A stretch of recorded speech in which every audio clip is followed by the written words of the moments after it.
Why changes should be made to the welfare system.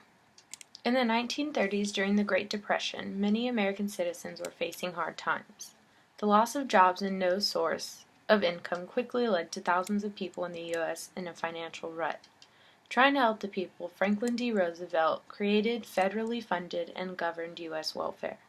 The U.S. government responded to the overwhelming number of families and individuals in need of aid by creating a welfare program that would give assistance to those who had little or no income. Welfare is a government program which provides financial aid to individuals or groups who cannot support themselves. Welfare programs are funded by taxpayers and allow people to cope with financial stress during rough periods of their lives. In most cases, people who use welfare will receive a biweekly or monthly payment. The goals of welfare vary, as it looks to promote the pursuance of work, education, or in some instances, a better standard of living. According to a Fox News article published in August 2014, newly released census data reveals nearly 110 million Americans, more than one-third of the country, are receiving government assistance of some kind. It is understandable that people require assistance. We were all destined to fall at one point or another, but that doesn't mean that we have to stay down.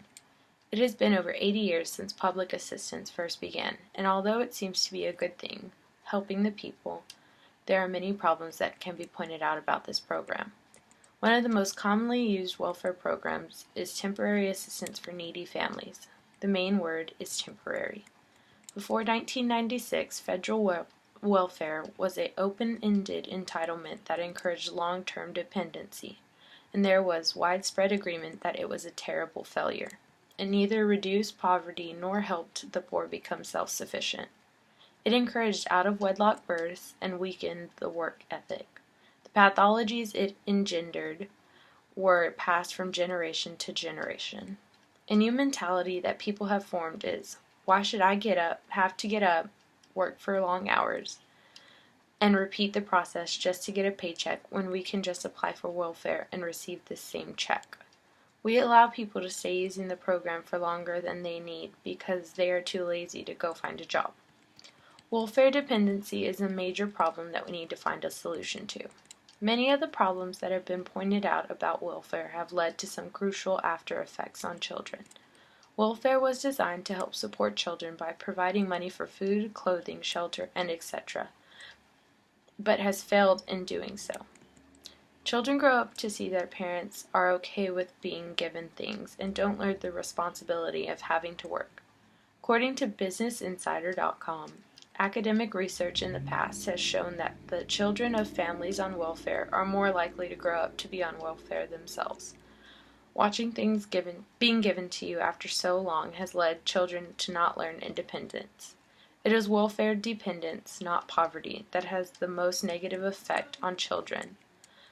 Among the controversy, a sad fact has been brought to the surface. Recent research by Congressional Budget Office Director June O'Neill shows that increasing the length of time a child spends on welfare may reduce the child's IQ by as much as 20%.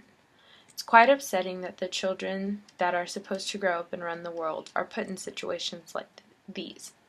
Instead of showing our kids what hard work, time, and dedication can earn us, we'd rather show them that laziness can pretty much earn the same amount on a check, and that needs to change. Studies show that people on welfare are using drugs much higher than other people in the population. But the bottom line is, if they're not using drugs, it's not an issue. Our taxpayers don't want to subsidize somebody's drug addiction. There have been major debates about welfare users and whether or not they should be allowed to receive money while on illicit drugs.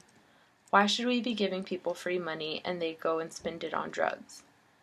Why are we paying for someone's bad habits? In order to apply for most government jobs, we have to take drug tests before we ever get approved to start working. So we should stop allowing that to happen without taking some kind of action.